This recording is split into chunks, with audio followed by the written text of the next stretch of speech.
परमात्मा ने जिसको जितनी योग्यता थी उसको उतना दिया है संसार में। अक्सर लोग बड़े लोगों के बारे में देखिए कितनी अभद्र अभद्र टिप्पणी करते हैं। कोई धनवान आदमी हो तो उसको देखकर लोग ईर्ष्या करते हैं, जलन करते हैं, अपना ही पाप बढ़ाते हैं उसके बारे में बुरा भला कह करके। मेरे भैया, उसने वो कमाई की है जिसको पाने के लिए तुम तरस रहे हो, वो अनायास ही उसको मिलता जा रहा है, तो कमा करके आया है वो। परमात्मा ने सबको उतना दिया है जिसकी जितनी योग्यता है। तुम जलो नहीं, तुम ईर्ष्या मत करो, तुम अपनी योग्यता बढ़ाओ, धर्म करो, कर्म करो। पिछले जन्म में उसने कर्म किए थे तो इस जन्म में उसका प्रारब्ध फलीभूत हो रहा है। मैं तो ये कहूं महाराज कि जो बड़े बड़े राजनेता हैं ये लोग धर्मात्मा हैं, पूर्व जन्म के, इस जन्म में भले ही भटक गए हैं ये, इनके बारे में भी कभी टिप्पणी मत किया करना। ये भी इस धरती के देवता हैं, ऐसी सोच लो आप। हमको आपको एक तहसील के, एक जिले के लोग नहीं जानते, जिनको पूरा प्रदेश पूरा देश जानता हो, वो कोई सामान्य पुण्यात्मा है क्या?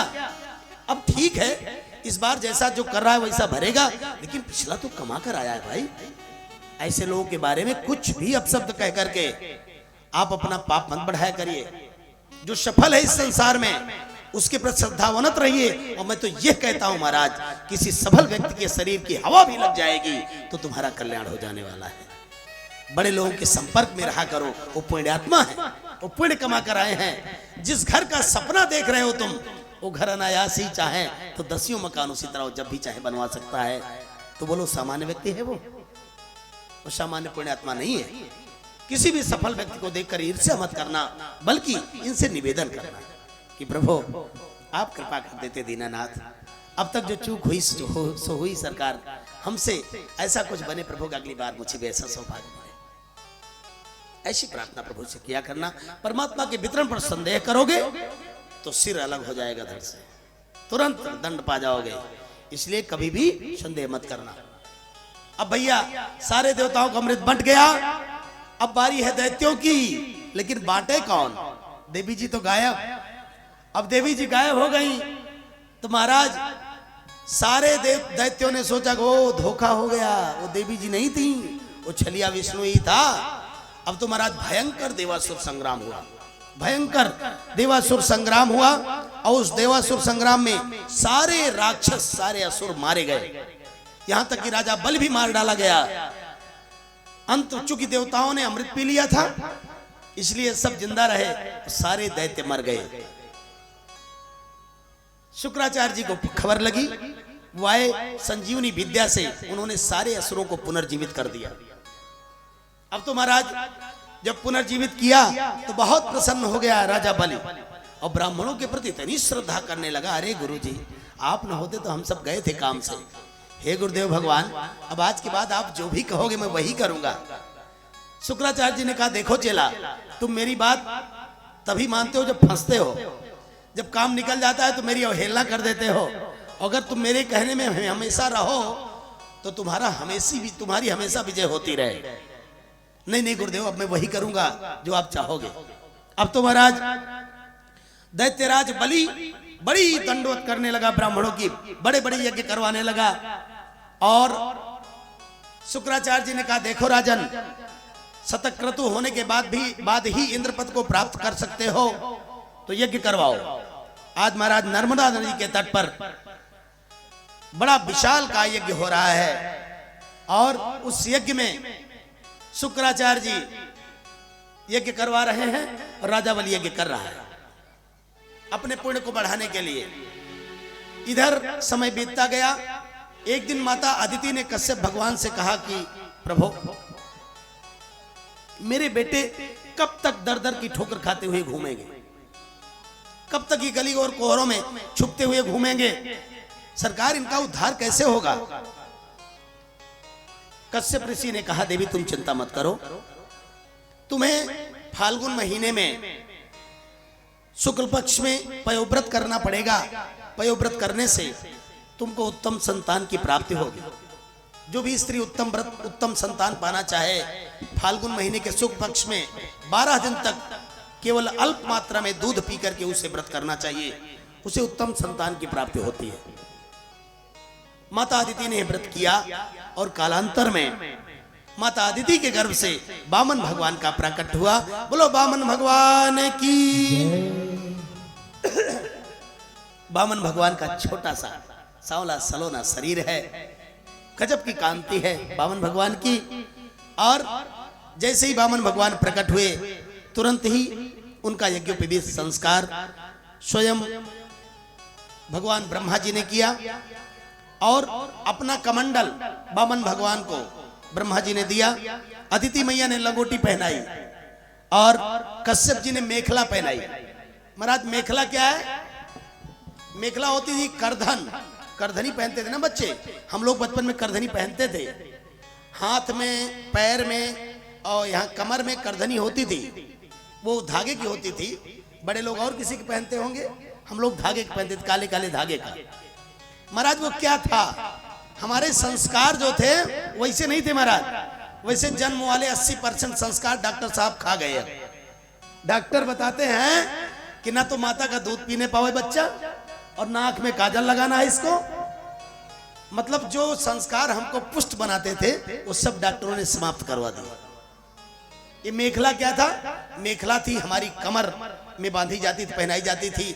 ये मेखला बताती थी कि बेटा जीवन भर तो अपनी कमर कसे रहना, अपने दायित्वों के प्रति, अपने उद्देश्यों के प्रति कभी कमर तुम्हारी ढीली न होने पावे। हमेशा कसे रहना, हमेशा तैयार रहना, अच्छा काम करने के लिए, अपने कुल की परंपरा को आगे बढ़ाने के लिए कमर कसे रहना। इसलिए हम लोग कमर में करधनी पहनते थे। और जब से महाराज कमर में करधनी हट गई, अब के भाई साहब को देखो तो कमरिए नहीं है, पैंट कमर में टिकता ही नहीं महाराज। कहां तक पैंट चला जाए कुछ पता ही नहीं है। बहुतों को आपने देखा होगा, कुछ भद्र लोगों को, बोलो वृंदावन बिहारी लाल की, कुछ भद्र लोगों को बताना पड़ता है भैया पैंट ठीक कर लो, नीचे जा रहा है। इसलिए जा रहा है जब कमर है ही नहीं, कहां पहनेंगे। आपने पुलिस वालों को देखा होगा ना, वो जो वर्दी पहनते हैं उसमें उनका जो बेल्ट होता है ना, सारी वर्दी के साथ वही बेल्ट होता है। वो बेल्ट बड़ा इंपॉर्टेंट होता है। क्यों? वो बेल्ट बताता है कि तुम समाज के रक्षक हो, तो हमेशा अपनी कमर कसे रहना, हमेशा सजग रहना, जागरूक रहना। और मैया तेरे बेटे ने कमर में करधनी पहनना छोड़ दिया है, इसीलिए अब उसको तेरे दूध की फिक्र नहीं है। अब दूध की लाज नहीं बचाता कोई बेटा। अब बोतल पिलाती हो ना, बोतल की लाज बचाता है वो हमेशा जीवन भर। अपने संस्कारों से जुड़ जाओ, जितनी जल्दी हो सके जुड़ जाओ, नहीं तो सब कुछ गंवा के होश में आए तो क्या किया। सब जाने वाला है महाराज। माँ कश्यप ऋषि ने मेखला पहनाई, सरस्वती मैया ने रुद्राक्ष की माला भेंट की और भूदेवी ने चरण पादुका दिया, आकाश ने छत्र भेंट किया, भगवान कुबेर ने भिक्षा का पात्र दिया, अन्नपूर्णा मैया ने भिक्षा प्रदान की और बृहस्पति भगवान ने गायत्री मंत्र फूंक करके यज्ञोपवीत धारण कराया। और भिक्षा में जो कुछ भी मिला महाराज, वो सारी की सारी भिक्षा भगवान वामन ने गुरुदेव भगवान बृहस्पति को प्रदान कर दी। बृहस्पति भगवान को दे दिया। तो जब देने लगे तो बृहस्पति भगवान ने कहा, हे भैया क्या दे रहे हो मुझको? अरे महाराज जैसा यजमान हो दक्षिणा वैसी होनी चाहिए विद्वान की। और सरकार आप तीनों लोगों के अधिपति हैं और दक्षिणा में मुझे क्या दे रहे हैं? अपनी सामर्थ्य के अनुसार, अपनी प्रतिष्ठा पद के अनुसार दक्षिणा न देने से यजमान का भी अपमान होता है और विद्वान का भी अपमान होता है। यजमान की हानि और विद्वान का अपमान होता है। इसलिए जैसे आप यजमान हैं वैसी दक्षिणा भी मुझको चाहिए। भगवान वामन ने पूछा कि कैसी दक्षिणा चाहिए गुरुदेव? बृहस्पति भगवान ने कहा, पुत्र मुझे तुमसे त्रैलोक्य की संपदा दक्षिणा में चाहिए। त्रैलोक्य की संपदा चाहिए, लेकिन त्रैलोक्य की संपदा मिलेगी कहां गुरुदेव? भगवान बृहस्पति ने कहा कि पुत्र इस समय तो तीनों लोगों का एकमात्र अधिपति राजा बलि है और वो नर्मदा नदी के तट पर यज्ञ कर रहा है, उसी से जाओ आप याचना करो। और बंधुओं, लोक कल्याण के लिए सरकार ने स्वीकार किया कि गुरुदेव आपकी अगर इच्छा है तो मैं तैयार हूं। वामन भगवान चल पड़े। छोटे छोटे कदमों से चलते हुए सरकार राजा बल की यज्ञ की ओर जा रहे हैं। और यज्ञ करता हुआ राजा बल जैसे ही देखा कि एक दिव्य तेज वाला ब्राह्मण आ रहा है मेरी यज्ञशाला की ओर, खड़ा हो गया राजा बल। दौड़ करके यज्ञशाला के द्वार पर स्वागत करता है सरकार का। आओ प्रभु, आपके दर्शन से तो हमारी पीढ़ियां धन्य हो गई, हमारा यज्ञ पूर्ण हो गया। कहो ब्राह्मण, कैसे आना हुआ? हे ब्राह्मण, यद्यत बटोवान छचित प्रतीक्ष में त्वामर्थिनम विप्रसुतानुतर्कये गाम कांचनम गुणवद्धाम मुष्टम तथान्न पेयमुत्वा विप्र कन्याम। हे ब्राह्मण, ये तुम धन चाहते हो तो बताओ, मैं प्रचुर मात्रा में तुम्हें धन दूंगा। गाय चाहते हो, मैं गऊ का दान करूंगा। पृथ्वी चाहते हो, मैं पृथ्वी का दान करूंगा। और हे ब्राह्मण, अगर तुम्हारी भी शादी ना हुई हो तो मैं तुम्हारे लायक कन्या खोजकर तुम्हारा विवाह भी करवा दूंगा। जो चाहते हो बताओ। तथा नपुयमुत्वा विप्र कन्याम, मैं ब्राह्मण की कन्या खोजकर तेरा विवाह भी करवा सकता हूं। बोल ब्राह्मण, क्या चाहता है तू? तब वामन भगवान ने कहा, बचस्तवै तज्जनदेव सूनृतम कुलोचितम धर्मयुतम यशस्करम। हे राजन, तुम्हारा जो ये स्वभाव है ना, तुम्हारी ये जो बातें हैं, वो तुम्हारे कुल के अनुरूप ही हैं। क्योंकि जिसके कुल में हिरण्याक्ष जैसा परम बलशाली, हिरण्यकशिप जैसा परम बलशाली पूर्वज हो, उसके वंशधरों को तो ऐसा ही कहना ही चाहिए। तुम्हारे हृदय की विशालता बता रही है कि तुम्हारा कुल बड़ा उत्तम है। अब भगवान सोचे कि इससे भी दान लेना है तो इसको चढ़ाना पड़ेगा ना। और हे राजन, मैं तुमसे याचना करने आया हूं। बोल ब्राह्मण, क्या चाहता है तू? वामन भगवान ने कहा, हे राजन, हमको 3 पद भूमि चाहिए आपसे, केवल 3 पद भूमि। पदानि त्रीणि दैत्रेंद्र संबितानि पदा मम। और वो भी मेरे पद से। आप अपने पद से नाप कर 3 भूमि मत देना, मेरे पद से नापी हुई 3 भूमि मुझको चाहिए, 3 पद भूमि। राजा बल हंसने लगा, हे ब्राह्मण, अब तक तो मुझे लग रहा था तेरा कद ही छोटा है, लेकिन अब मुझे पता चला कि तेरी बुद्धि भी छोटी है, बचकानी है। तो जितना देखने में छोटा है ना, तो बुद्धि से भी छोटा ही है। अहो ब्राह्मण दायात बाचस्ते वृद्ध सम्मता तम बालो बालिस्मति ही स्वार्थम प्रत्यबुधो यथा। तू बात बड़ी बड़ी कर रहा था, तो मैंने सोचा कि तू कोई विद्वान है, तू प्रबुद्ध है। लेकिन हे ब्राह्मण, अब मुझे पता चला कि तू 3 पद की भूमि मांग करके अपने कम बुद्धिमान होने का परिचय ही दे रहा है। अरे राजा बल से मांग रहा है तो। हे ब्राह्मण, जो एक बार राजा बल से मांगता है, जीवन में कई पीढ़ियां तक फिर मांगने की जरूरत नहीं पड़ती उसको। और तू राजा बल से 3 पद भूमि मांग रहा है, वो भी अपने चरणों से। ब्राह्मण ने कहा, वामन भगवान ने कहा, देखो राजन, हम संतोषी ब्राह्मण हैं। अब ब्राह्मण को उतना ही दान लेना चाहिए जितने में उसकी आवश्यकता पूरी हो जाए, और अपनी आवश्यकता से अधिक यदृच्छपेन संतुष्टो वर्तते सुखम। अपनी संतुष्टि पर जितना आवश्यकता हो उतना धन लेने से, दान लेने से ब्राह्मण का को सुख मिलता है। और यदृच्छा लाभ तुष्टस्य तेजो विप्रस्य वर्धते। अपनी आवश्यकता के अनुरूप दान लेने से ब्राह्मण का तेज बढ़ता है।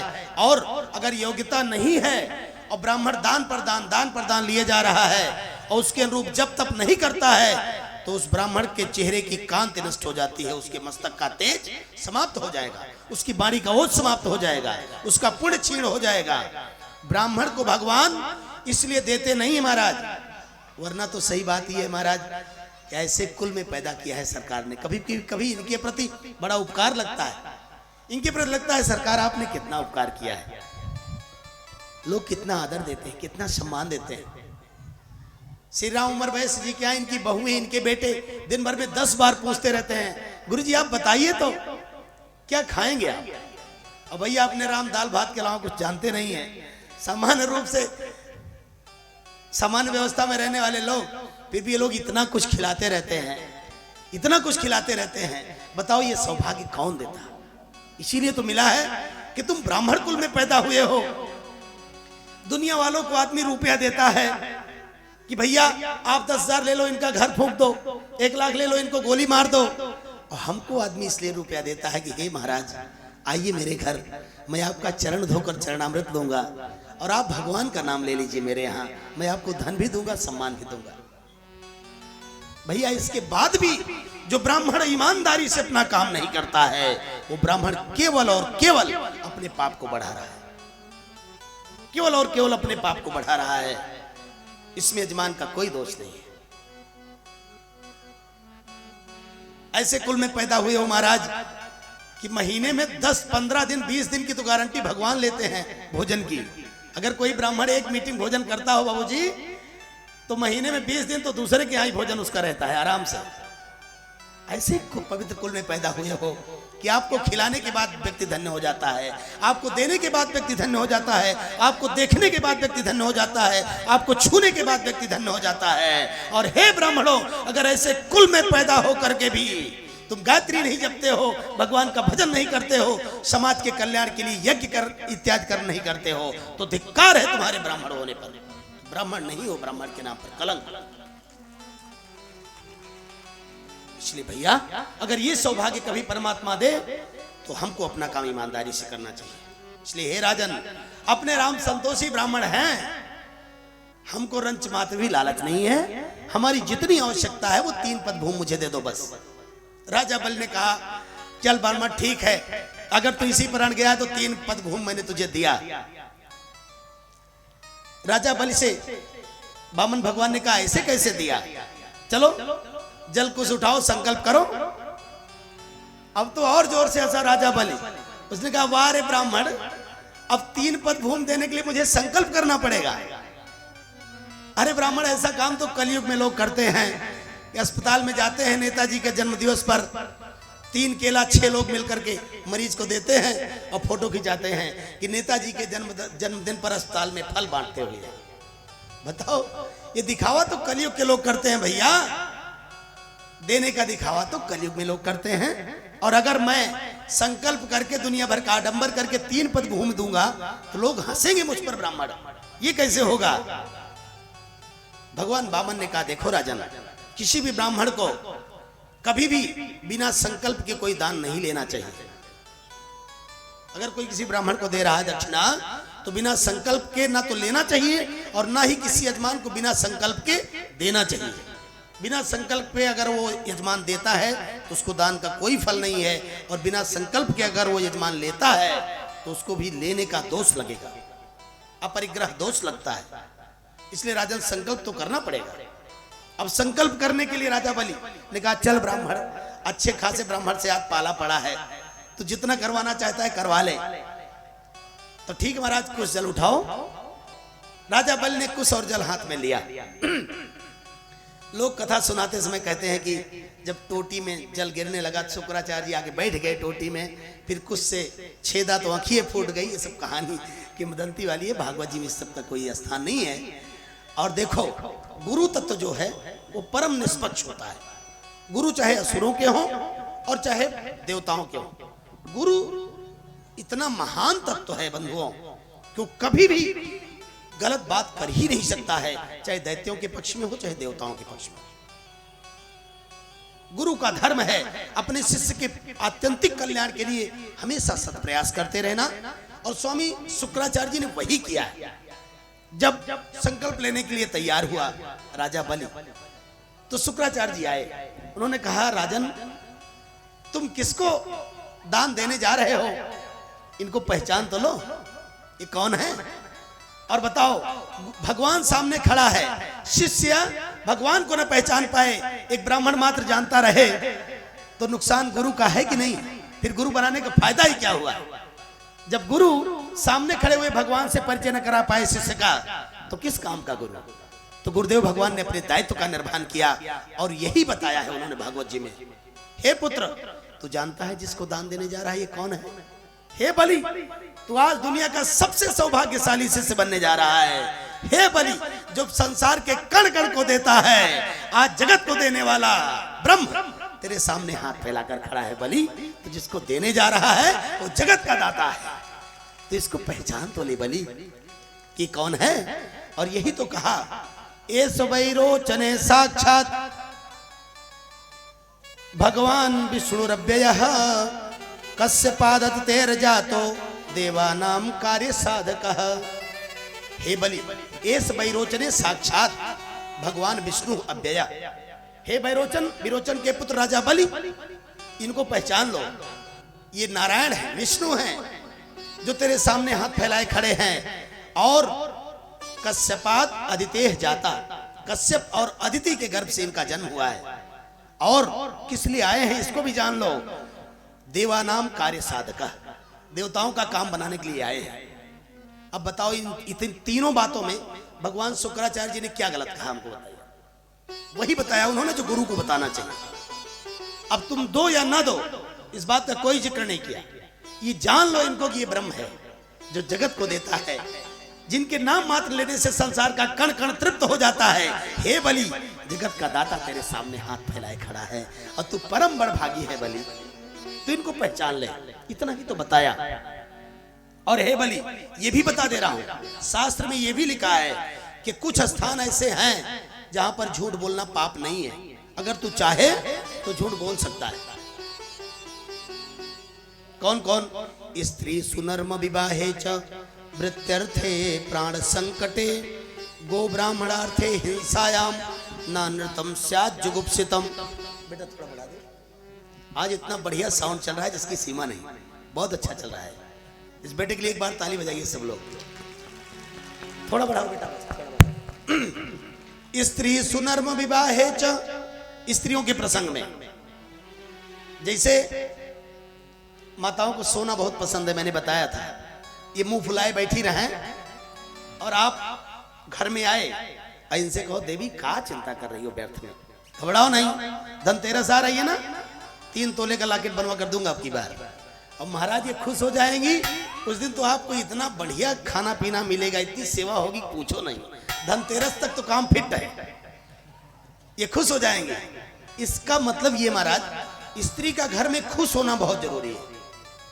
जो स्त्री लक्ष्मी की तरह सज संवर करके, सुंदर कपड़े पहन करके चमकती हुई रहती है, उसको जो भी पुरुष देखता है उसका जीवन धन्य हो जाता है। और उस घर को छोड़ करके भगवती लक्ष्मी कभी जीवन में नहीं जाएंगी। जिस घर की स्त्री सजी संवरी एकदम लक्ष्मी की तरह हमेशा रहती है, और जिस घर की स्त्री मैली कुचैली, साड़ी में दीमक लग रहे हैं, बक्सा भरे पड़े हैं, और 2 साड़ी निकाले वही 6 साल से पहन रही है, उस स्त्री के यहाँ लक्ष्मी कितना भी आए महाराज कभी टिकेंगी नहीं। जिसका घर बढ़िया चमक रहा है, अंदर बाहर सारी चीजें करीने से हैं, खुद भी चमक रही है, वो घर के सब लोगों को साफ सुथरा रखे है। स्वच्छता लक्ष्मी का स्थान है, निवास स्थान है, जहाँ सफाई रहती है, स्त्री हंसती रहती है। जिस घर में स्त्री मुस्कुराती हुई मिले, गौ माता प्रसन्न होकर के गौशाला में उपस्थित हैं, माता पिता दरवाजे पर शानदार तरीके से बैठे हैं महाराज, वही तो बैकुंठ है। वही घर बैकुंठ है महाराज, बैकुंठ और कहीं है नहीं, वही घर है बैकुंठ। और महाराज जिस घर में गौ माता दुखी हो, स्त्री रो रही हो, माता पिता का अपमान हो रहा हो, कुबेर भी उस घर में आवे तो भीख मांगते हुए निकल जाएंगे।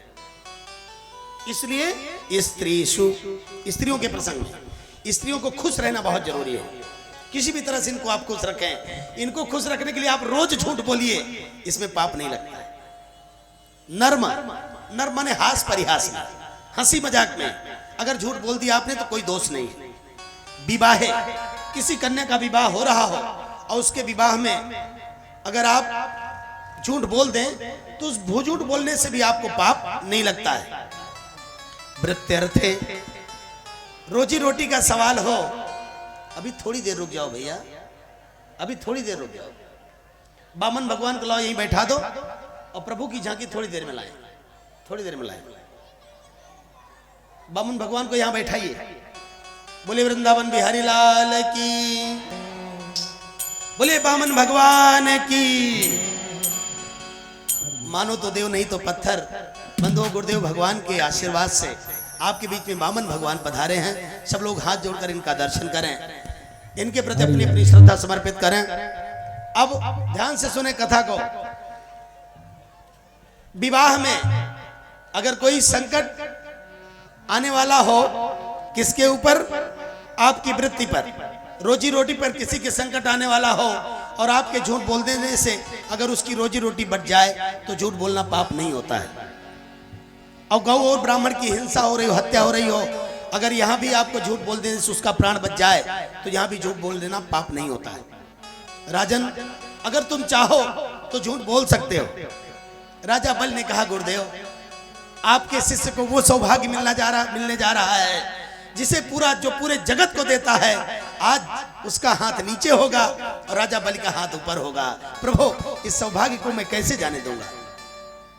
स्वामी सुखदेव जी कहते हैं, परीक्षित, राजा बलि ने संकल्प किया और संकल्प करते ही वो जो बामन था विराट बन गया और एक चरण से भूलोक, भुआलोक, सौलोक, महालोक, जनालोक, तपालोक, सत्यलोक, 7 लोग ऊपर के और तल, अतल, वितल, सुतल, तलातल, रसातल, पाताल, 7 नीचे के 2 पद में सरकार ने 14 भुवन नाप लिए।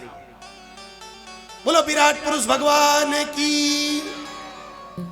जब ब्रह्म कटाह का भेदन करते सरकार के चरण ब्रह्मलोक में पहुंचे तो भगवान ब्रह्मा ने प्रभु के चरणों को पहचान करके प्रभु के चरण को धुल करके कमंडल में रख लिया और प्रभु के भगवान नारायण के विष्णु का जो चरणोदक है वही पुण्य सलिला भगवती गंगा महारानी आज पूरे संसार को परम पावन कर रही हैं। बोलो गंगा महारानी की। अच्छा, गंगा मैया कितने लोगों के घर में हैं? हाथ उठाइए सब लोग, मतलब जिनके यहाँ वही उठावे। अरे वाह, सबके यहाँ गंगा जी है। देखो, गंगा जी सबके यहाँ है, लेकिन कहाँ है बताऊं? पेप्सी वाले बोतल में या तो घाट वाले डिब्बे में, घाट वाले डिब्बे में या पेप्सी वाले बोतल में। बताओ मैया, आपके गुरु भगवान आवे और उनको सरिया के बगल टिका दो, क्या वही उचित है? आपके यहाँ देवी देवता रहें, आप अपने पहनने के लिए बढ़िया बढ़िया कपड़ा खरीदो, भगवान के लिए 50 रुपए की साड़ी, क्या है उचित है? गंगा जानते हो क्या है? गंगा हमारा प्राण है, गंगा हमारी संस्कृति है, गंगा हमारी आत्मा है, गंगा हमारा अस्तित्व है, गंगा हमारी शान है, गंगा है तो हमारी सुचिता है, गंगा है तो हमारी वाणी है, गंगा है तो हमारा व्यक्तित्व है, गंगा है तो हम है, गंगा है तो हमारा राष्ट्र है, गंगा है तो हमारा धर्म है। गंगा जिस दिन नहीं रहेगी संपूर्ण संसार में हमारा अस्तित्व नहीं रहेगा। और भैया, तुम कितने संपन्न हुए, आवाज भी गंगा जी उसी प्लास्टिक वाले डिब्बे में पड़ी है, तो कैसी श्रद्धा है हमारी। अरे आप कुछ न कर सको तो भैया, बर्तन वाली दुकानों पर गंगा जली लोटा मिलता है, 250-300 रुपए में आता है, चूड़ीदार लोटा होता है वो, उसको खरीद कर लाओ। पूजा के स्थान पर भगवती को उसमें रख करके पधराओ, माला फूल से सजाओ और निवेदन करो, हे माँ, आपका नाम मात्र लेने से ही जीवन के जन्म जन्मांतर के पाप भस्मीभूत हो जाते हैं। हे माँ, मेरी वाणी की शुचिता बनी रहे, मेरा व्यवहार पवित्र बना रहे। माँ, उनसे प्रार्थना करो, ऐसा करोगे तब सच्चे अर्थों में गंगा का सम्मान होता है। और भैया, गंगा जी पेप्सी और प्लास्टिक के डिब्बे में रखने के लिए नहीं बनी है। उत्तम वस्तुएं उत्तम पात्रों में ही रखी जानी चाहिए। सिंघनी का दूध दुहना हो तो सोने का पात्र भी होना चाहिए। हंस को रखने के लिए लोहे का पिंजरा नहीं होता महाराज, हंस को चांदी के पिंजरे में रखा जाता है। गौ माता का दूध निकालने के लिए जस्ते का बर्तन नहीं होना चाहिए महाराज। और इसीलिए जब से हम लोग गौ माता का दूध जस्ते के बर्तन में, स्टील में निकालने लगे महाराज, हमारे दूध और दही का सारा तत्व समाप्त हो गया है। ये सामान्य बातें नहीं है। गंगा महारानी को ब्रह्मा जी ने कमंडल में धारण किया, वही गंगा महाराज भगीरथ के माध्यम से पूरे संसार को पतित पावन बना रही हैं। बोलो गंगा महारानी की। परमात्मा ने 2 ही चरणों में नाप लिया 14 भुवन को। बाली की ओर देख, राजा बलि की ओर देख करके भगवान ने कहा, क्यों बलि, तीसरा कदम कहां पूरा करूं, तीसरा पद कहां दे रहा है? तो बलि कुछ बोल ही नहीं रहा है, अपराधी की भांति खड़ा है। भगवान ने गरुड़ को आदेश दिया, बांध लो इसको। बांधने लगे गरुड़, नागपाश में बांध लिया। कुछ असुर दौड़े भगवान को मारने के लिए। बलि ने आदेश दिया, नहीं, रुक जाओ। जब समय विपरीत हो तो बुद्धिमान पुरुष को बहुत धैर्य के साथ काम करना चाहिए। इस समय शांत रहो। भगवान ने कहा, बोल बलि, तीसरा पद मुझे कहां देता है? बलि ने हाथ जोड़ करके कहा, दीनानाथ, ये बताओ, धन बड़ा होता है कि धनवान सरकार? भगवान ने कहा धनवान बड़ा होता है। राजा बल ने कहा हे दीनानाथ, हे बद्री विशाल, अभी तक तो आपने मेरा धन ही लिया है। हे नारायण, इस धनवान को कब अपनाओगे? इसको नहीं अपनाओगे सरकार? हे प्रभु, इस धनवान के ही कारण तो सारा वितंडावाद था, इसको अपना लो जगदीश। अब मुझे पता चल गया है सरकार, कितने दिन से बार बार स्वर्ग पर आक्रमण करना, बार बार जिस संपदा को पाने के लिए मैं प्रयासरत था, हे जगदीश अब पता चला, वो तो केवल आपके चरणों का ध्यान कर लेता तो मुझे सब कुछ मिल जाता प्रभु। अब समझ में आया, ये विराट होने का मतलब समझो आप, मानो भगवान ने ये दिखाना चाहा, हे बलि तू देख ले, 14 भुवन की संपदा मेरे चरणों में निवास किया करती है। हे दुनिया वालों, तुम कुछ भी पाना चाहते हो, केवल इनके चरणों का ध्यान करो। तुम्हें ना तो किसी को सताने की जरूरत, न छलने की जरूरत है, न ठगने की जरूरत है। इनके चरणों की शरण ग्रहण कर लो, तुम्हें सब कुछ मिल जाएगा। कुछ भी पाना चाहते हो, इनके चरणों को छोड़कर और तुम कहां जाते हो? इन्हीं से मांगो, ये सब दे दिया करते हैं। हे बलि, तुम व्यर्थ में इतनी बार स्वर्ग पर आक्रमण कर रहे थे, तुम इंद्र पद की बात करते हो बलि, मैं तुझे परम पद देने के लिए तैयार हूं।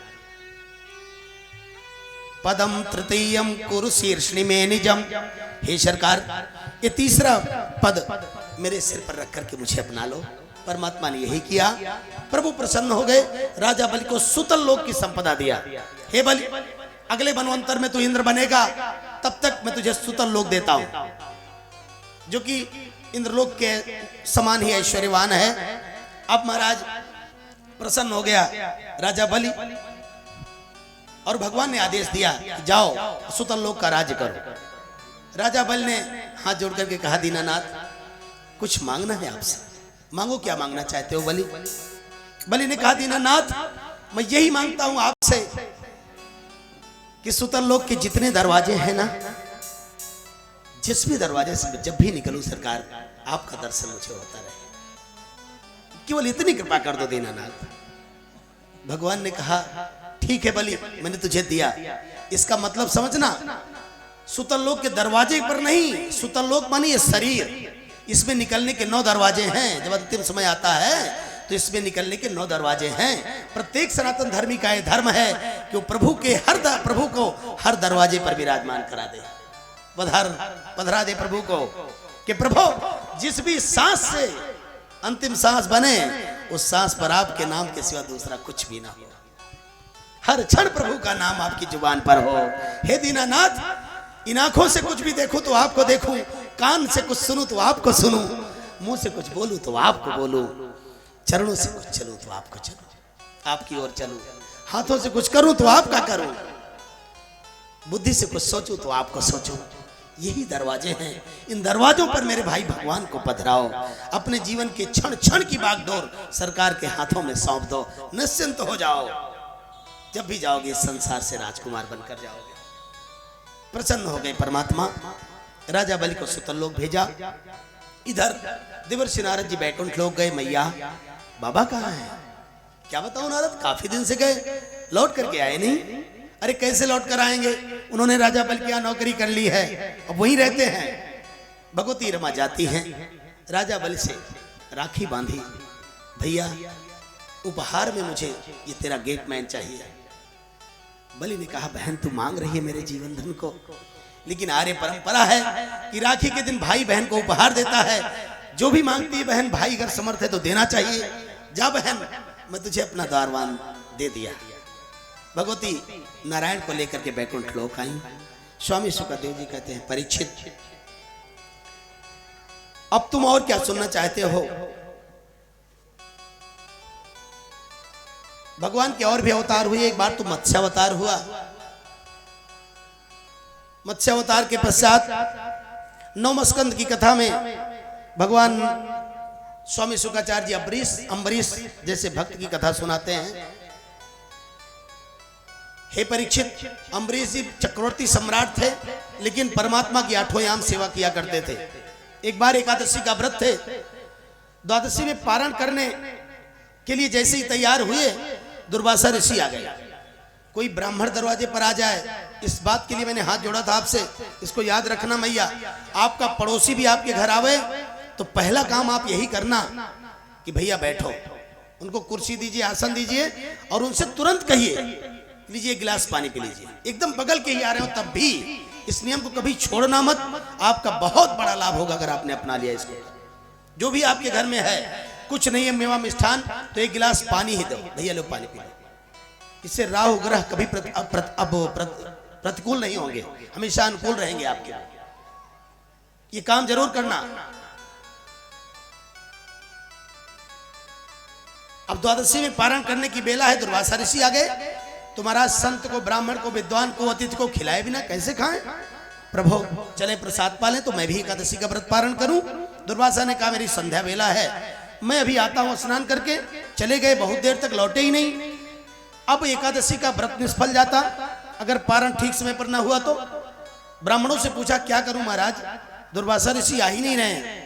ब्राह्मणों ने कहा देखो शालिग्राम भगवान का जो चरणोदक है वो अमृत है, वो भोजन भी मान लिया जाएगा और प्रसाद भी है, उसी को पान कर लो, तुम्हारा व्रत भी पूरा हो जाएगा और तुम्हारा व्रत भी रह जाएगा। कर लिया, लौट करके आए दुर्वासा ऋषि।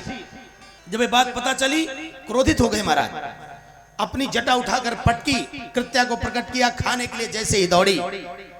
अम्बरीश को भगवान का सुदर्शन जो महात्मा अम्बरीश की रक्षा में हमेशा रहता है, कृत्या को नष्ट करता है। कृत्या को नष्ट कर दिया और महाराज दुर्वासा ऋषि का पीछा किया। भागते भागते दुर्वासा ऋषि ब्रह्मा के पास गए, शंकर के पास गए, विष्णु के पास भाग कर गए, किसी ने रक्षा नहीं करी। भगवान नारायण से दुर्वासा ऋषि ने कहा कि प्रभु मैंने तो सुना है कि आप शरणागत वत्सल हैं, शरणागत में आए हुए की रक्षा करते हैं आप, क्या मेरी शरणागति व्यर्थ जाएगी? भगवान नारायण ने कहा नहीं नहीं महात्मन, शरणागति तो व्यर्थ नहीं जाएगी। मैं इस संकट से उबरने का उपाय बता रहा हूं तुमको, लेकिन ब्राह्मणों का अपमान करने वाले की रक्षा करने वाला मैं भी नहीं समर्थ हूं। संसार में कौन रक्षा कर सकता है जो ब्राह्मणों का अपमान कर दे? महाराज आपको तो उन्हीं के पास जाना होगा जिनका अपमान किया है आपने। भाग करके दुर्वासा ऋषि अम्बरीश महात्मा के पास आए और प्रार्थना करी, हे भैया अम्बरीश मुझे बड़ी गलती हुई, इस सुदर्शन को शांत करो। अम्बरीश ने सौगंध दी सुदर्शन को कि मैंने, मेरे पूर्वजों ने एकमात्र परमात्मा को इस संसार के कण कण में देखा हो, परमात्मा की सेवा को ही अपना सर्वस्व माना हो, अपनी संपूर्ण संपदा को प्रभु का प्रसाद मानकर उपभोग किया हो, तो हे सुदर्शन मुझे तुम्हें सौगंध है मेरी, तुम अपने तेज को शांत कर दो। सुदर्शन शांत हो जाते हैं। दुर्वासा ऋषि ने बार बार क्षमा मांगी। अम्बरीश महात्मा ने हाथ जोड़ करके चरण पकड़ लिए। दुर्वासा ऋषि कह रहे भगवान ये क्या कर रहे हैं, आप मुझसे क्षमा क्यों मांग रहे हैं? चलो प्रभु प्रसाद पाएं तब मैं भी प्रसाद पाऊं। दुर्वासा ऋषि ने कहा अरे राजन, 1 साल बीत गए अभी तक आपने प्रसाद नहीं पाया। अम्बरीश महात्मा ने कहा कैसे पाता राजन, ब्राह्मण को न्योता दिया और बिना ब्राह्मण को भोजन कराए कैसे पा लेता? 1 वर्ष तक अम्बरीश महात्मा भोजन नहीं किए और दुर्वासा ऋषि जब को जाकर प्रसाद पवाया तब खुद प्रसाद पाए। ऐसे परम यशस्वी महात्मा अम्बरीश के कुल में परमात्मा का प्राकट्य होता है। स्वामी सुखदेव जी कहते हैं परीक्षित अनेक प्रतापी सूर्यवंशी और चंद्रवंशी राजा हुए, और हे परीक्षित उन्हीं चंद्रवंशी राजाओं में तुम्हारा भी जन्म हुआ है। परीक्षित परमात्मा ने आपके पूर्वजों की बड़ी रक्षा करी है। अब ये इतनी ही कथा नहीं, मैं जल्दी में सुना रहा हूं आपको। हालांकि इसमें कुल का वर्णन है, नाम ही है राजाओं का, वैसी कोई कथा नहीं छूट रही इसमें, लेकिन अब जल्दी में ही सुन लें। स्वामी सुखदेव जी कहते हैं परीक्षित मैं आपको परमात्मा के अवतार की कथा सुनाता हूं। एक बार धरती मैया बड़े कष्ट से, बड़े दुख से व्याकुल हो गई, क्योंकि उनके ऊपर चारों तरफ अत्याचार ही व्याप्त था। भाग करके ब्रह्मा के पास गई, बोली हे पुत्र तेरे पिता मुझे भूल गए हैं, बहुत दिन हो गए मेरी खबर ही नहीं ली, मुझसे सहा नहीं जाता इन पापियों के पाप को, अत्याचार को। जाओ उनसे मेरी पीड़ा निवेदित करो। बंधुओं जितना भरोसा माँ को अपने बेटे पर होता है उतना भरोसा पति पर भी नहीं होता। ब्रह्मा जी गए, क्षीर सागर में परमात्मा विराजमान है और सारे देवताओं को ध्यान में ही बताया कि हे देवताओं, अपने अपने अंशों सहित सब लोग ब्रजमंडल में जाकर के जहां भी स्थान मिले, वृक्ष लता गुल्म औषधि पशु पक्षी जो कुछ भी बन सको बन जाओ। परमात्मा ने कहा है कि धरती माता के दर्द से वो पहले ही अवगत हैं और जल्द ही भगवती देवकी के गर्भ से 8वें गर्भ के रूप में परमात्मा प्रकट होने वाले हैं। सब देवता ब्रजमंडल में अपने अपने सुविधा अनुसार अवतार लेने लगे। स्वामी सुखदेव जी कहते हैं, परीक्षित, परम मोक्षदायिनी परम पावन मथुरापुरी में भगवान का नित्य निवास है। वहां के राजा हैं महाराज उग्रसेन। उनका पुत्र कंस जो कि एकदम कैंसर के समान ही है, बहुत दुष्ट है, अपने पिता को कारागार में डाल दिया, खुद राजा बन गया। अपने चाचा देवक की पुत्री देवकी से बड़ा प्रेम करता था। जब बहन को सयानी देखा तो विवाह की चिंता होने लगी। महाराज वसुदेव के साथ जो परम धर्मात्मा हैं विवाह तय किया। बारात आई, विवाह हुआ और जब विवाह करके देवकी की विदाई की वेला आई तो दुष्ट कंस ने सोचा कि मैं खुद अपनी बहन के रथ को हाँकूंगा। जो आडंबरी होता है वो दिखावा बहुत करता है महाराज, जिससे प्रजाएं जान ले कि राजा देखने में बाहर से तो कठोर लगता है लेकिन अंदर से बहुत कोमल है, बड़ा दयालु है। इसी चक्कर में कुछ आंसू बहाने लगा और द्रौपदी देवकी के रथ को पकड़ करके ले जाने लगा। देवताओं ने सोचा ये तो सब गड़बड़ हो जाएगा, जब इतना प्रेम दिखाएगा देवकी के प्रति तो परमात्मा आएंगे तो मारेंगे कैसे इसको। तुरंत ही आकाशवाणी हुई, हे कंस, जिस बहन को तो इतने लाड प्यार से पहुंचाने ले जा रहा है इसका 8वां गर्भ ही तेरा काल होगा। अस्यास्त्वमष्टमो गर्भो हंताया बसे बुध।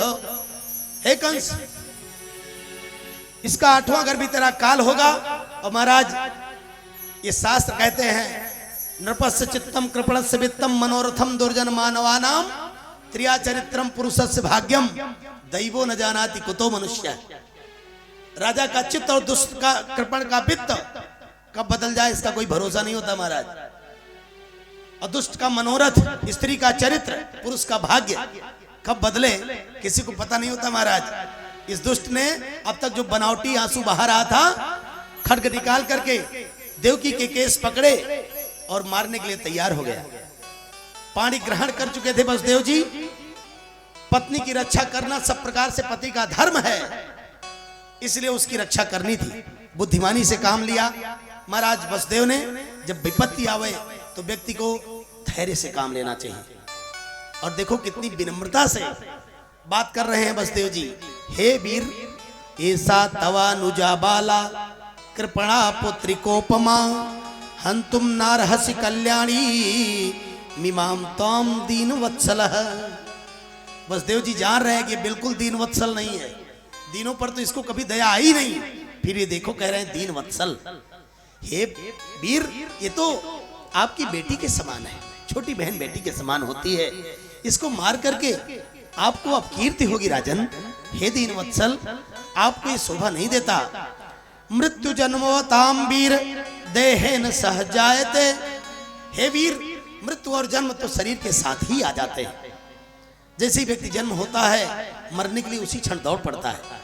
मरना तो एक दिन सबको है राजन, लेकिन अद्यवाब्द शतान्ते वा मृत्युर्वै प्राणिनाम ध्रुव। चाहे आज हो चाहे कल हो, मरना तो सबको है, लेकिन इसके मरने के साथ कंस जो तेरी अपकीर्ति होगी उसको कहां ले जाओगे। इसलिए राजन, आप वीर हैं, धर्मात्मा हैं, आपको ये शोभा नहीं देता। आपको खतरा इसके 8वें गर्भ से है ना। 8वें गर्भ की बात छोड़ो राजन, मैं वायदा करता हूं कि इसके जितनी संतानें होंगी सब लाकर मैं आपको दे दिया करूंगा। बोलो महाराज, अब तो कोई संकट नहीं है ना। कंस मान गया, लेकिन पापी कंस ने कारागार में डाल दिया वसुदेव और देवकी को। समय बीतता गया। परीक्षित, पहला गर्भ जिसका नाम था कीर्तिमान, वो पैदा हुआ। पैदा होते ही वसुदेव जी महाराज ले गए कंस के सामने। जैसे ही कंस ने देखा, दया आ गई। उसने कहा नहीं नहीं, इस निरीह प्राणी को मारकर मैं क्या पाऊंगा, नहीं मारूंगा, जाओ ले जाओ इसको। वसुदेव जी वापस आने लगे। इधर से नारद जी पहुंचे कंस के पास। क्या हुआ राजन? अरे पहली संतान थी देवकी की, उसको क्या मारना ऋषिवर? अच्छा, ये अष्टदल कमल देख रहे हो राजन? इसमें यहां से गिनोगे तब ये पहली 8वीं पंखुड़ी, यहां से गिनो तब ये 8वीं पंखुड़ी। कौन सी 8वीं और कौन सी पंखुड़ी पहली? बताओ राजन, तुम्हारी मत मारी गई है। वो इतना छलिया है विष्णु कि कब पहले आ जाए कब 8वें में आए तुमको पता थोड़ी चलेगा। रिस्क मत लो राजन, नहीं सब गड़बड़ हो जाएगा। और भैया मूर्ख और शंख हमेशा दूसरे के फूंकने से ही बचते हैं। इनका अपना कोई स्वर नहीं होता है, इनको जो जितना फूंके उतना ही बोलेंगे। और यही हुआ भी, बुलाया कंस ने, लाओ इधर लाओ, पटक दिया शिला पर, प्राणांत हो गया प्रथम पुत्र का। ऐसे ऐसे करके पापी कंस ने 6 पुत्र मार डाले। ये 6 पुत्र कौन है? देवकी के, जिनको कंस ने मार डाला। ये 6 पुत्र बंधुओं खड विकार हैं, काम क्रोध लोभ मद मोह हमारे। जब तक हमारे जीवन से ये नहीं दूर होंगे तब तक सरकार हमारे जीवन में कभी नहीं आने वाले। ये खड विकार है, और वैदिक भाषा में कहा जाए तो ये खड कर्म है। पूजन के पहले हमको आपको 6 कर्म करने के लिए बताए गए हैं। जब तक हम खड कर्म नहीं करते हैं तब तक पूजन करने की पात्रता नहीं आती है, और जब तक पूजन करने की पात्रता नहीं विकसित करोगे तब तक परमात्मा नहीं मिलने वाला है। अब 7वें गर्भ में भगवान संकर्षण पधारे। बोलो बलराम जी महाराज की। भगवान नारायण ने योग माया को बुलाया, देवी मेरा एक काम कर दो। माता देवकी के गर्भ में भगवान संकर्षण हैं, इनका आकर्षण करके देवी रोहिणी के गर्भ में पहुंचा दो, और तुम माता यशोदा के यहाँ पुत्री बनकर आना। देवी अगर इतना काम कर दोगी ना मेरा, तो मैं तुमसे वादा करता हूं कि जितनी मेरी पूजा होगी उससे कम तुम्हारी पूजा नहीं होगी।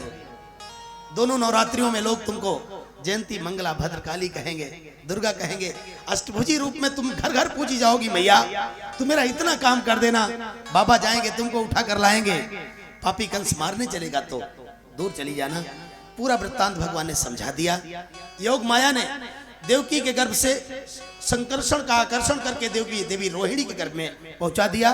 खुद 7वें गर्भ के रूप में बलराम जी का प्राकट्य हुआ, और माता यशोदा के यहाँ बेटी बनकर के रोहिणी योग माया आई।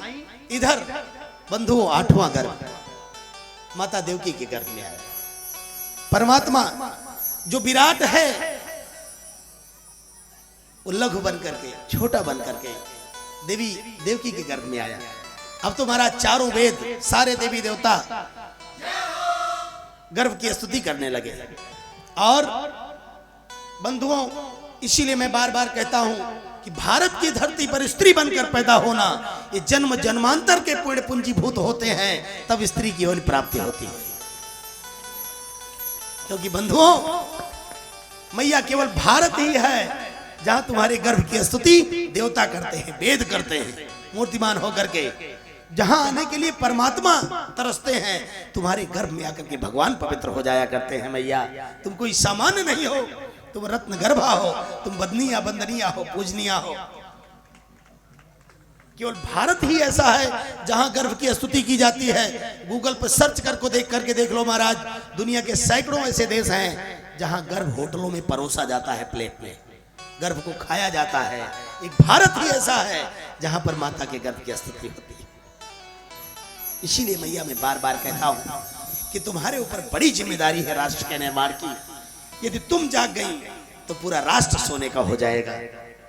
जब तुम जागोगी तभी विवेकानंद आएंगे, तभी वो शेर आएगा जो फांसी के फंदे को चूम करके गले में धारण कर लेगा, तभी वो सपूत आएगा जो विधर्मी के सामने सिर न झुकाने की सौगंध खाएगा, तभी वो वीर आएगा जो अपनी कनपट्टी पर रख करके रिवॉल्वर को खुद ही समाप्त कर देगा।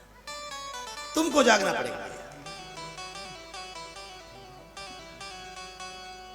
तुम्हारा जागना बहुत जरूरी है। गर्भ की स्तुति करी। इधर अब तो आए दिन महाराज कंस देखने जाने लगा देवकी को, और इस बार फिर आज गया है कंस देवकी को देखने। क्या देखता है? ताम बीच कंस प्रभया जितांतराम। रोज देवकी को देखता था, लेकिन जब आज देखा तो ऐसा लग रहा है महाराज कि देवकी की आंखों की चमक ऐसे बढ़ गई है मानो कंस की आत्मा को जीत लेगी। इतना चमकीला है, इतना तेज है। क्यों ये तेज है? ये तेज इसलिए है कि आज देवकी ने अपने गर्भ में सरकार को धारण किया है, भैया अगर तू भगवान का नाम हमेशा जपता रहे, परमात्मा को अपने हृदय में धारण करके घूम, तो देख पूरा संसार तेरी चरण रज को तरसने न लगे, तब मुझसे कहने। कंस व्याकुल हो गया और ये कह रहा है कि ये तय है कि मैं इसके गर्भ में मेरा शत्रु आ चुका है। आ है इसमें प्राण हरो हरिर गुहाम, इसकी गर्भ गुहा में मेरे प्राण को हरण करने वाला हरि अब जरूर आ चुका है। लेकिन फिर भी न जाने क्यों इसको देख करके मेरे मन में दया आ रही है, करुणा आ रही है। लोग कहते हैं कि भाई अब ब्राह्मणों से कोई प्रणाम ही नहीं करता है। पागल कहीं के, इस धरती में कोई पैदा ही नहीं हुआ है जो ब्राह्मण को प्रणाम न करे। आवश्यकता इस बात की है तो ब्राह्मण बन तो सही। तो ब्राह्मण बनने का ढोंग भी नहीं कर पाता है, नकली ब्राह्मण भी बन जा, तब देख तुझको कितना सम्मान मिलता है। और कहीं असली ब्राह्मण बन गया तो त्रैलोक्य में कोई है ही नहीं जो तेरा सामना कर ले। हमको तिलक लगाने में शर्म आती है, गायत्री जपने में शर्म आती है, जनेऊ शिखा पहनने में शर्म आती है। इसके बाद भी उम्मीद करते हो कि कोई आपको प्रणाम करे?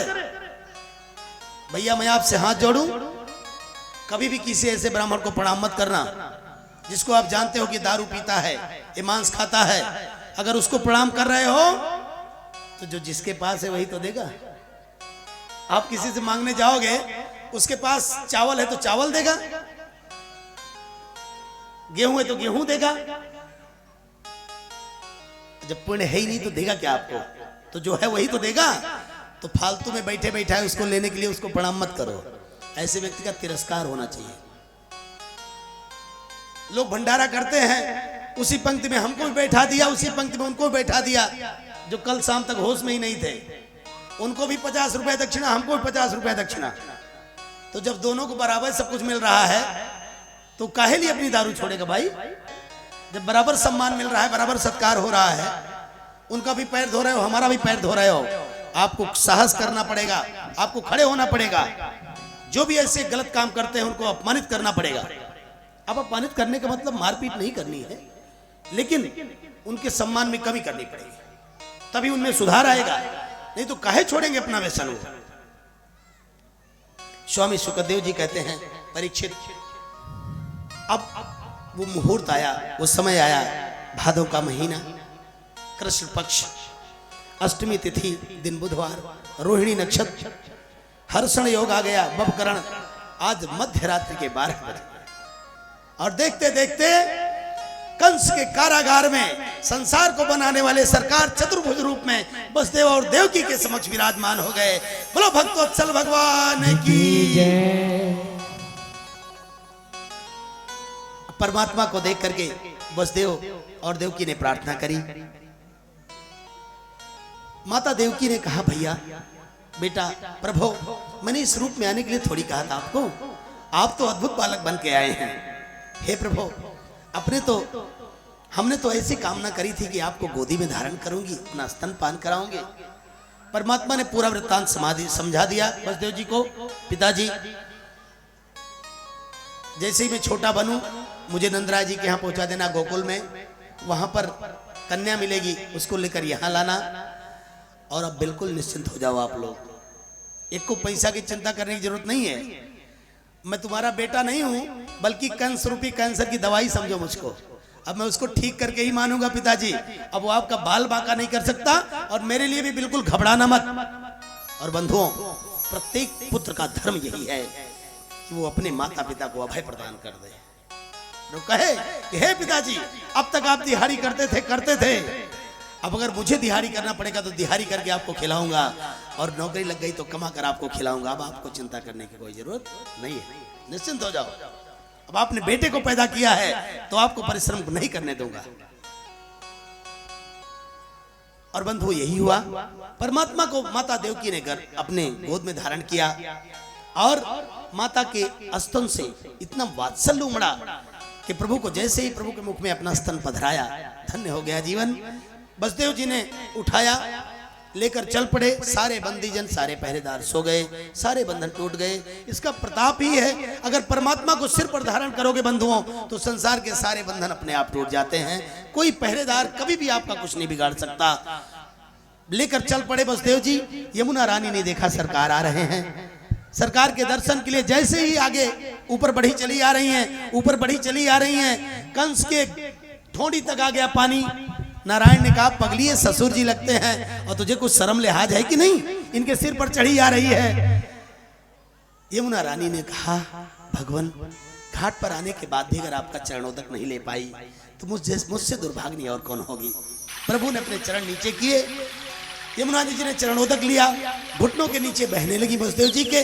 वसुदेव जी लेकर गए और सोते हुए नंदराय जी के घर यशोदा जी के बगल में योगमाया को उठाया, नारायण को पौढ़ाया और लेकर चल पड़े। इसका मतलब समझो बंधुओं, पुण्य करो। रुपया कमाओगे तो तुम्हारे साथ नहीं जाएगा, पुण्य कमाओगे तो पुण्य तुम्हारे साथ जाने वाला है।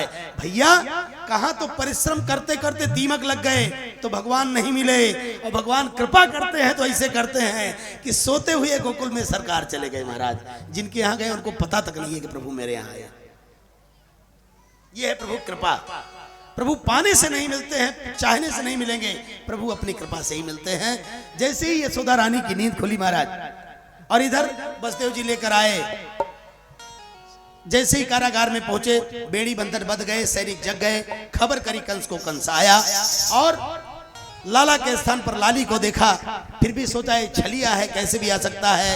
उठाकर पकड़कर जैसे ही शिला पर पटकना चाहा, वो कन्या कंस के हाथ से छूटकर आसमान में गई और अष्ट रूप में विराजमान होकर के अष्टभुजी रूपों में कहती, हे पापी कंस, मुझको मारने से क्या मिलेगा?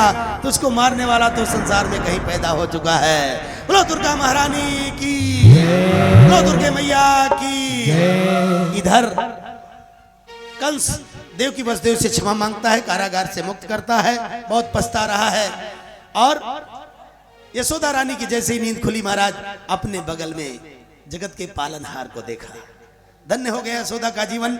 नंद को खबर करी, नंद आज फूले नहीं समा रहे हैं, भंडारे खोल दिए, साथ साथ अन्नकूट, अन्न के पहाड़ तैयार करवाए नंदराय जी ने। सबका सब दान कर दिया। जो याचक था उसको अयाचक बना दिया। नंदराय जी ने ब्राह्मणों को बुलाकर जात कर्म संस्कार इत्यादि कराए। अब तो भैया सुनंदा इत्यादि जो बहनें हैं फूल ही नहीं समा रही हैं। यशोदा रानी, रोहिणी महारानी सब प्रसन्न हैं। यशोदा का जीवन धन्य हुआ। रोहिणी के यहाँ बलराम आए।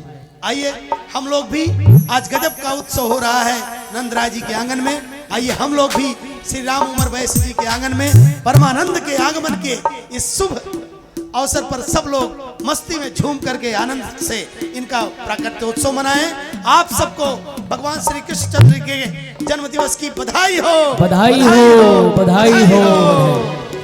लाला जायो है ब्रज में, लाला जायो है ब्रज में, हो रही जय जयकार नंद घर लाला जायो है। ब्रज में हो रही जय जयकार नंद घर लाला आयो है।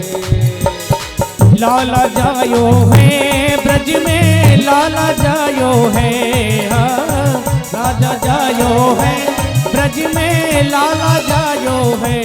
ब्रज गए हो रही जय जयकार नंद घर लाला जायो है। ब्रज में हो रही जय जयकार नंद घर लाला जायो है।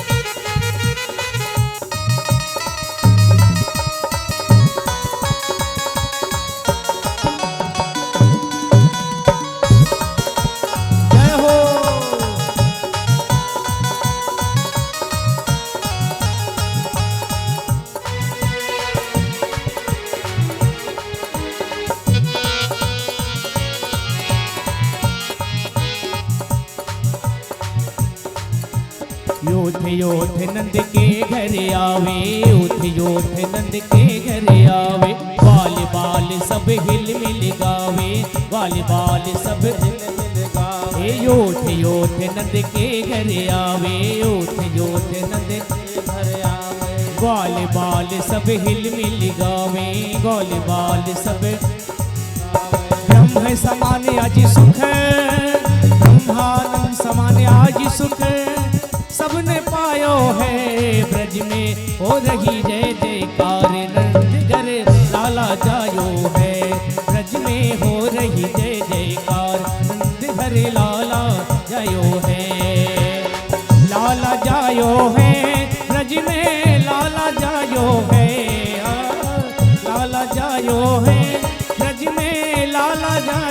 है, ब्रज में होए रही जय जयकार। नंद घर लाला जायो है, ब्रज में है रही जय जयकार। नंद घर लाला जायो है।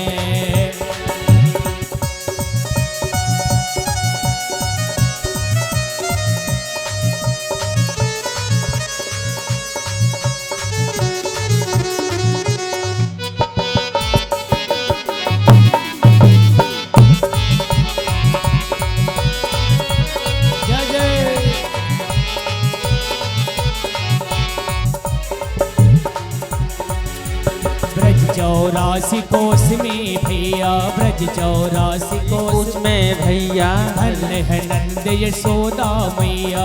धन्य है नंद यशोदा मैया। हे ब्रज 84 कोस में भैया, 84 कोस में मैया, यशोदा भैया। धन्य है नंद यशोदा मैया। 60 साल की आयु में, 60 साल की आयु में ऐसो सुख जायो है, वही जय जय जयकार। नंद घर लाला जायो है, ब्रज में है रही जय जयकार।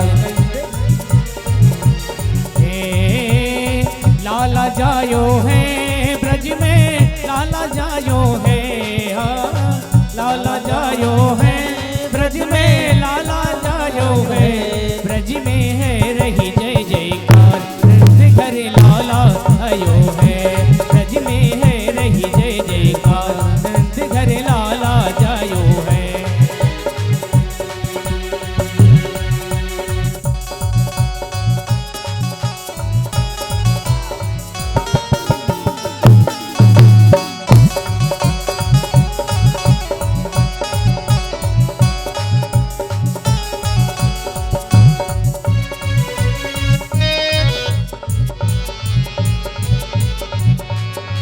यशोदा ने जायो लाल बधाई, बाजे रे बाजे।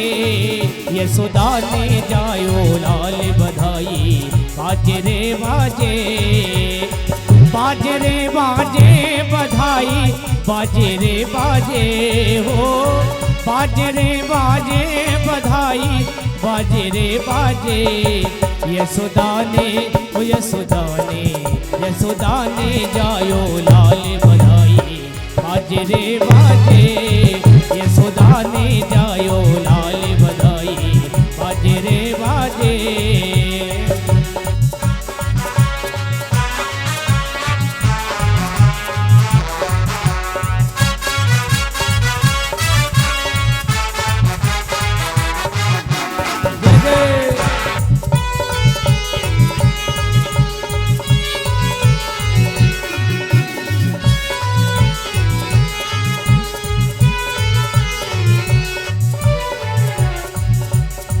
गोपी ग्वाल सब सज धज के आए नंद गाँव में हो। गोपी ग्वाल सब सज धज के आए नंद गाँव में। कैसी धूम मची है देखो ब्रज धाम में। कैसी धूम मची है देखो ब्रज धाम में। सब नाचे ओ सब नाचे, सब नाचे गोपी ग्वाल बधाई, बाजे रे बाजे। यशोदा ने जायो लाल बधाई, बाजे रे बाजे। यशोदा ने जायो लाल बधाई, बाजे रे बाजे। जय जय।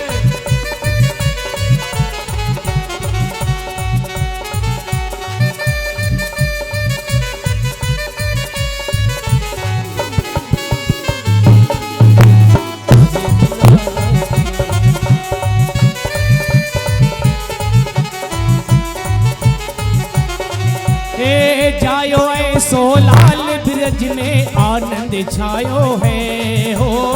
जायो ऐसो लाल ब्रज में आनंद छायो है। बाबा हीरा मोती भर भर हर लुटायो है। बाबा ने हीरा मोती भर हर लुटायो है। सब है गयो, सब होए गयो, सब होए गयो माला माल बधाई, बाजे रे बाजे यशोदा ने जायो लाल बधाई। बाजे रे बाजे बाजे रे बाजे बधाई। बाजे रे बाजे हो बाजे रे बाजे बधाई। बाजे रे बाजे यशोदा ने ओ यशोदा ने यशोदा ने जायो लाल बधाई। बाजे रे बाजे यशोदा ने जायो लाल बधाई। बाजे रे बाजे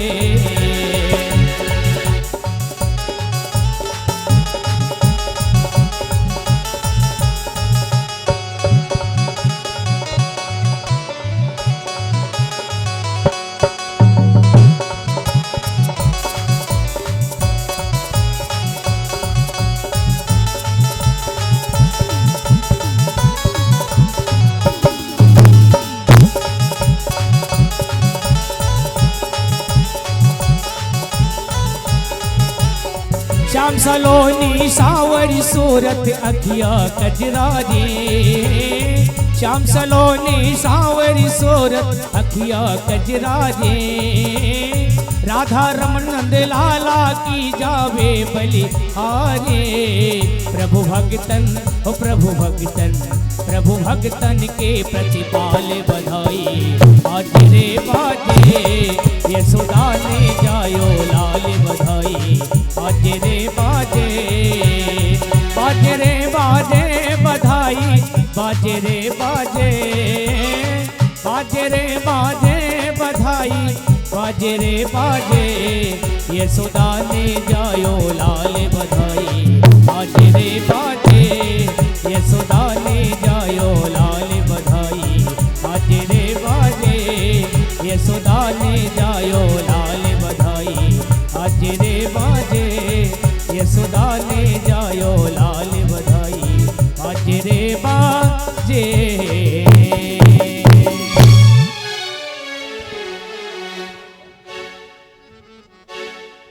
जय श्री राधे। समस्त भक्त प्रेमियों से निवेदन है कि आप सभी यथास्थान पर बैठ जावें और क्रमशः आप सभी से निवेदन है कि अनंत अनंत कोटि ब्रह्मांड नायक भगवान बाल श्री कृष्ण भगवान की पावन दर्शन हेतु क्रमशः आप सभी आवेंगे और आप सभी से निवेदन है कि आप सभी यथास्थान पर बैठ जावें और भगवान की प्राकट दिवस के उपरांत प्राकट के उपरांत आप सभी भगवान की पावन आरती और भजन में सम्मिलित हों और उन्हीं से निवेदन है जो भी नृत्य करना चाहते हैं वही खड़े होंगे और कोई नहीं यथास्थान पर बैठकर आनंद लेंगे। आप सभी से निवेदन है कि यथास्थान पर बैठ जाएं सभी भक्तगणों से। मुकुट सिर मोर का मेरे चित चोर का। मुकुट सिर मोर का मेरे चित चोर का। दुनन नन दुनन दुनन सरकार के कटार के। दुनन सरकार के कटिल है कटार के। मुकुट सिर मोर का मुकुट सिर मोर का मेरे चित चोर का मेरे चित चोर का। दुनन दुनन सरकार के कटार के। दुनन सरकार के कटिल है कटार के।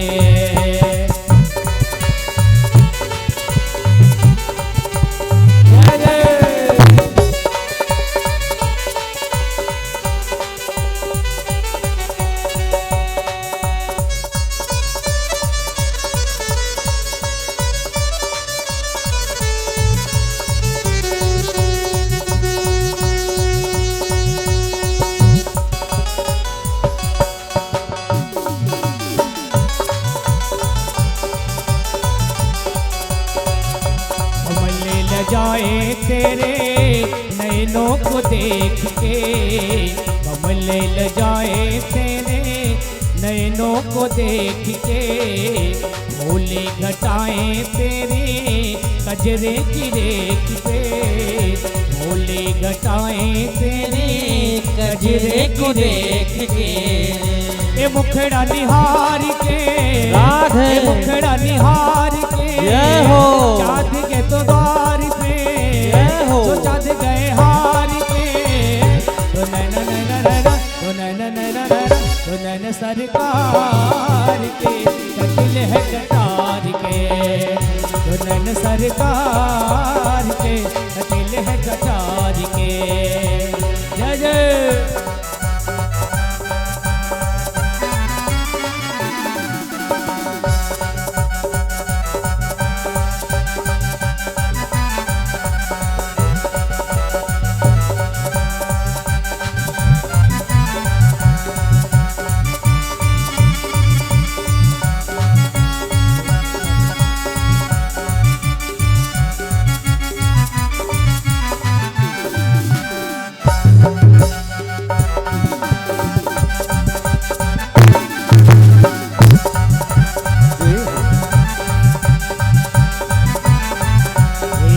कुर्बान जाऊं तेरी बाकी अदाओं से, कुर्बान जाऊं तेरी बाकी अदाओं पे, पास मेरे आ जा तो है भर लो मैं बाहों में, पास मेरे आ जा तो है भर लो मैं बाहों में। जमन को विसार के हो। जमन को विसार के राधे। दिलो जा तो पे भार के जय हो। दिलो जा तो पे भार के, दो नैना नैना नैना दो नैना नैना नैना दो नैना सरकार के कटिल है कटार के, राधे। सरकार के कटिल है कटार के। मुकुट सिर मोर का राधे। मुकुट सिर मोर का जय हो। मेरे चित छोर का मेरे चित छोर का, दो नैना नैना नैना दो नैना नैना नैना दो नैना सरकार के कटिल है कटार के, राधे। दो नैना सरकार के कटिल है कटार के।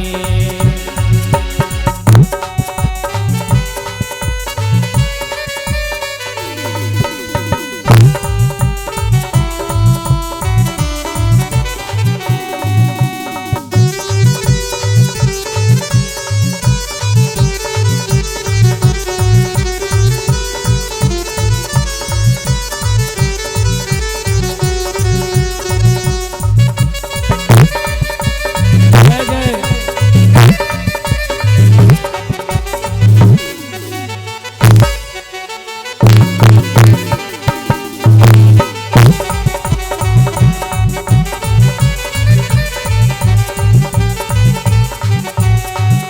बाकी बिहारी नहीं तुलना तुम्हारी, बाकी बिहारी नहीं सुनना तुम्हारी, ये तुझसा न पहले कोई देखा न अगाड़ी,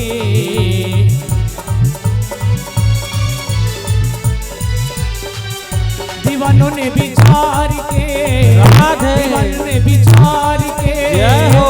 कहा ये पुकार के जय हो। कहा ये पुकार के, दो नैना नैना नैना दो नैना नैना नैना दो नैना सरकार के कटिल है कटार के, राधे। दो नैना सरकार के कटिल है कटार के, जय हो। दो नैना सरकार के कटिल है कटार हो। के, दो नैना सरकार के कटिल है कटार के।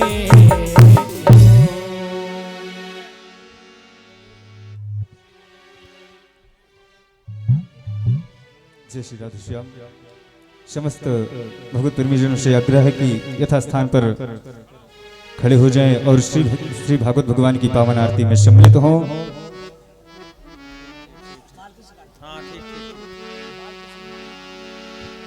आइए हम और आप सभी अनंत अनंत कोटि ब्रह्मांड नायक भगवान श्री बालकृष्ण की पावन आरती में सम्मिलित होते हैं। जय श्री राधे, जय श्री श्याम। हरि ओम। हरिः ओमिदगं हविः प्रजननं मे अस्तु दशवीरगं सर्वगणगं स्वस्ति आत्मशनि प्रजाशनि पशुशन्य लोकशन्य भयशनिः अग्निः प्रजां बहुलं निकरोत्पन्नं पयरेतो अस्माशु धत्त। आरती बाले कृष्ण की जय, आरती बाले कृष्ण की जय। अपनो जन्म सुफल करनी जय, अपनो जन्म सुफल कर लीजिए। श्री यशोदा को परम दुलारो, श्री यशोदा को परम दुलारो। बाबा की अखियन सोतारो, बाबा के अखियन सोतारो। गोपिन के प्राणन सो प्यारो, गोपिन के प्राणन सो प्यारो। इन पे प्राण छावर की जय, इन पे प्राण निछावर कीजिए। आरती बाले कृष्ण की जय, आरती बाल कृष्ण की कीजिए। बलदावों को छोटो भैया, बलदाओं को छोटो भैया। कनुआ कह कर बोलत मैया, कनवा कहीं कहीं बोलत मैया। परम बुदित मन लेत बलैया, परम मुदित मन लेत बलैया। यह छवि नैन हरने जय,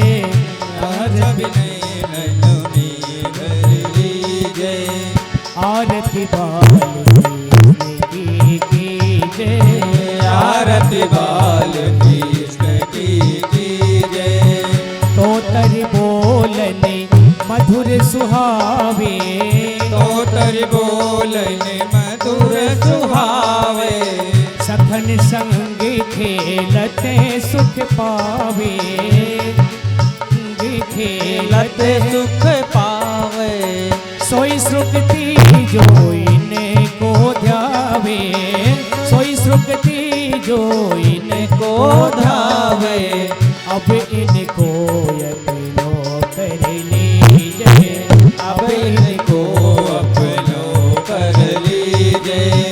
आरती बाल कृष्ण की कीजिए। श्री राधा बर सुभर कन्हैया, श्री राधा सुंदर कन्हैया। ब्रज जन को नव नीत खवैया, नवनीत खवैया। देखत ही मन लेत चुरैया, देखत ही मन लेत चुरैया। अपनो सर्वसीन को दीजिए, अपनो सर्वस इनको दीजिए। आरती बाले कृष्ण की जय, आरती बाल कृष्ण को कीजिए। अपनो जन्म से भले कर लीजिए, अपनो धर्म सुफल को दीजिए। परिपूर्ण गौरम गरुडावतारम संसार सारम भुजगेन्द्रहारम सदा वसन्तं हृदयारविन्दे ओम भवानी सहितं नमामि। त्वमेव माता च पिता त्वमेव, त्वमेव बन्धो च सखा त्वमेव, त्वमेव वेद्या द्रविडं त्वमेव, त्वमेव सर्वं त्वमेव देव। हरे राम राम राम हरे हरे, हरे कृष्णा कृष्ण कृष्ण हरे हरे। हरे राम राम राम हरे हरे, हरे कृष्णा